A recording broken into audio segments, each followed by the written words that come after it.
નમસ્કાર મિત્રો, જય ગૌ માતા. મારું નામ મોહનભાઈ પંડિત, પ્રાકૃતિક કૃષિ માસ્ટર ટ્રેનર. મિત્રો, જય ભવાની પ્રાકૃતિક ફાર્મ કુકસવાડા, દિનેશભાઈ ભીખાભાઈ ચુડાસમા, તેમનું જે લાંગોદર રોડ ઉપર કુકસવાડા એનું નેચરલ ફાર્મ આવેલું છે. પ્રાકૃતિક જે ગૌ આધારિત ખેતી કરે છે. છેલ્લા 6 વર્ષથી સંપૂર્ણ જીવામૃત, ઘન જીવામૃત, આછાદાન, વાપસા અને મિશ્ર પાક પદ્ધતિથી ખેતી કરે છે. તેમનો આ નેચરલ બાજરો તમે જોઈ શકો છો, ઝેર વગરનો એકદમ મસ્ત. એનું તમને આજે એક સ્પષ્ટ કરી આપું કે રાસાયણિક ખેતી અને નેચરલ જે જીવામૃત દ્વારા જે બાજરો કરવામાં આવે તે થોડું ઉત્પાદનની દ્રષ્ટિએ થોડુંક નબળું હોય છે. એના આ બાજરી છે, પાયોનિયર બાજરી વાવેલી છે. આના રોટલા પણ એકદમ સ્વાદિષ્ટ અને બહુ સારા થાય છે. મારું સ્પષ્ટ ઉદાહરણ તમને આપું કે કેવી રીતે પ્રાકૃતિક હોય. મિત્રો, આ બાજરો છે એ તમને જે એનું ડુંડીઓ હોય એ થોડીક નાની નાની થાય છે, બહુ મોટી ન થાય, થોડીક નાની હોય.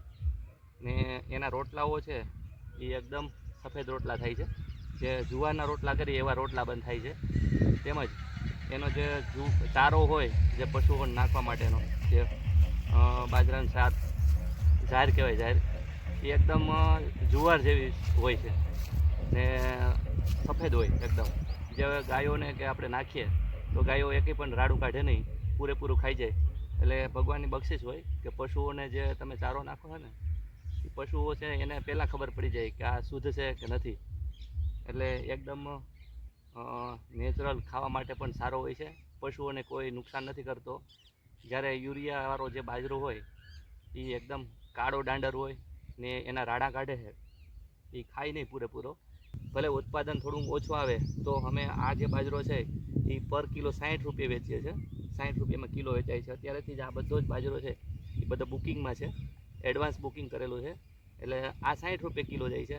પેલો માર્કેટમાં જે વેચાય છે રાસાયણિક વાળો એ 40 રૂપિયા વેચાતો હોય. તો 20 રૂપિયાની દ્રષ્ટિએ આને ઊંચા ભાવ મળવા જોઈએ, એમ કે ઉત્પાદન તો થોડું નબળું હોય જ ને એની સામે ખર્ચ ઝીરો હોય. એમ ખાલી મહેનત હોય, પણ મહેનત બહુ વધારે હોય.